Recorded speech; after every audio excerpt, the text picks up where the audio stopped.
This channel does not promote any violent, harmful, or illegal activities. All content provided by this channel is meant for an educational purpose only. এটা তো নতুন কিছু ব্যাপার না।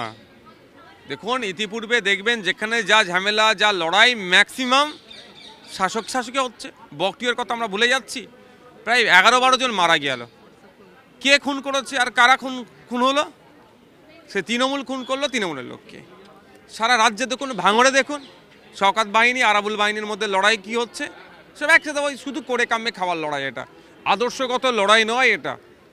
আর এখনও যারা তৃণমূল করছেন, তৃণমূলের ছত্রছায়াই থেকে যারা ভাবছেন সেফ আছি, তাদের বলবো দেখুন একটু আপনার দলের লোকের দ্বারা আপনার দলের লোকেই খুন হচ্ছে। এই দলকে যত দ্রুত সম্ভব বিসর্জন করুন। আসুন সুষ্ঠু সমাজ ব্যবস্থা ফিরিয়ে নিয়ে আসতে শিক্ষক নিয়োগ থেকে শুরু করে সরকারি কর্মচারীদের ডিএ থেকে শুরু করে সমস্ত বিষয়ে যদি উন্নতি চান তাহলে এই দলকে গণতান্ত্রিক প্রক্রিয়ায় বিসর্জন দিন।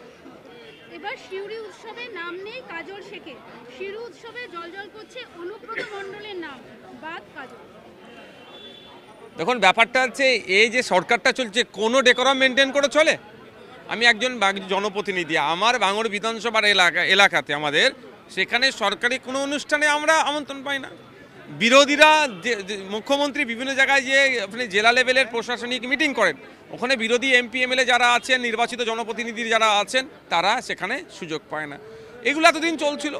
এই অন্যায় করতে করতে এখন নিজেদের মধ্যে কাটাকাটি চলছে, হয়তো নাম বাদ পড়া চলছে। এখন কাজল শেখ সভাধিপতি, যদি আমি সহজ ভাষায় গ্রাম্য ভাষায় বলি জেলার একটা মুখ্যমন্ত্রী, তাকে বাদ দিয়ে দিচ্ছে।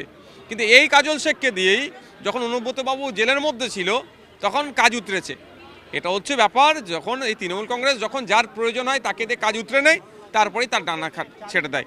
আর কাজল শেখ তো দুধের গায়। ওর যতক্ষণ দুধ দেওয়ার সময় ছিল ওকে ব্যবহার করেছে, দুধ দেওয়া শেষ হয়ে গেছে, এবার ওকে বাজারে মার্কেটে তুলতে হবে বিক্রি করার জন্য। সেই অবস্থা কাজল শেখের।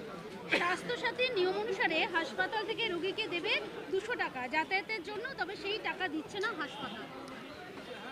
স্বাস্থ্যসাথীর কার্ডে যেটা হচ্ছে কত পার্সেন্ট সঠিক ট্রিটমেন্ট হচ্ছে সেটা নিয়েও আমি ধোঁয়াশার মধ্যে আছি। স্বাস্থ্যসাথী কার্ড নিয়ে অন্যায় হয়েছে, মানে আপনার স্বাস্থ্যসাথী কার্ডের মধ্যে দুর্নীতি হয়েছে, স্বয়ং মুখ্যমন্ত্রী বিধানসভায় দাঁড়িয়ে বলেছে। এখন ব্যাপারটা হচ্ছে এই স্বাস্থ্যসাথী কার্ডে আমি বিশ্বাসী নয়। আমার বিশ্বাস হচ্ছে ব্লক হসপিটাল জেলা হসপিটালগুলোকে উন্নত মানের করা, জেলায় জেলায় এসএসকেএম আরজিকর আপনার মেডিকেল কলেজ চিত্তরঞ্জন এই ধরনের বড় বড় হসপিটাল জেলায় জেলায় তৈরি করা। স্বাস্থ্যসাথী কার্ড দিয়ে সমস্যার সমাধান করা যায় না আর যাবেও না। যদি স্বাস্থ্য পরিষেবার আমূল পরিবর্তন ঘটাতে চাই তাহলে দরকারি হচ্ছে কি জেলা লেভেলে আরজিকরের মতো, পিজি হসপিটালের মতো, এনআরএস এর মতো বড় হসপিটাল তৈরি করা। প্রণব মুখার্জি স্মৃতিসৌধ রাজঘাটে, সে নিয়ে বঙ্গ বিজেপির দাবি বাঙালি অস্মিতা প্রতিষ্ঠা করবে বিজেপি। আর অসমে বাঙালি বাংলা ভাষায় কথা বলার জন্য চাই, হিন্দু হোক আর মুসলমান হোক, ধরে পিটাচ্ছে। উড়িষ্যাতে বাংলা ভাষায় কথা বলছে যারা ফেরি করছে, চাই হিন্দু কি মুসলমান হোক, তাদের ধরে পিটাচ্ছে। ওখানে বাঙালি নিয়ে কোনো হচ্ছে না। অবশ্যই আমাদের দেশের রাষ্ট্রপতি, প্রাক্তন রাষ্ট্রপতি, তাকে তার সম্মানের জায়গায় রাখতে হবে, সেটা নিয়ে কোনো আমার প্রশ্ন নেই। সেখানে কেন্দ্র সরকার দিচ্ছে এটাকে নিয়ে কোনোভাবেই বিতর্কে জড়াবো না।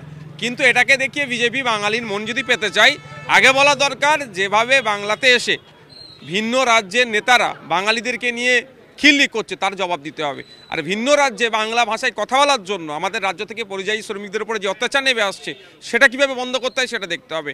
কদিন আগে আবু সিদ্দিক হালদারকে নিয়ে আমরা অনেক চর্চা করেছি, খুন হয়েছে, সাবির মল্লিক। কিন্তু সোমনাথ দেবনাথ মহারাষ্ট্রে আপনার বীরভূমের এক ছেলে কাজে গিয়েছিল, তাকে গলা কেটে খুন করলো, তারও এখন বিচার পেল না। আমাদের বাঙালি শ্রমিকরা ভিন্ন রাজ্যে যাচ্ছে, বাংলায় কাজ হার নাই, ওখানে যারা যাচ্ছে তাদের সুরক্ষার ব্যবস্থা যদি করতে পারে তাহলেই জানবো সত্যি বাঙালিদের সম্পর্কে এদের ভালো ধারণা আছে।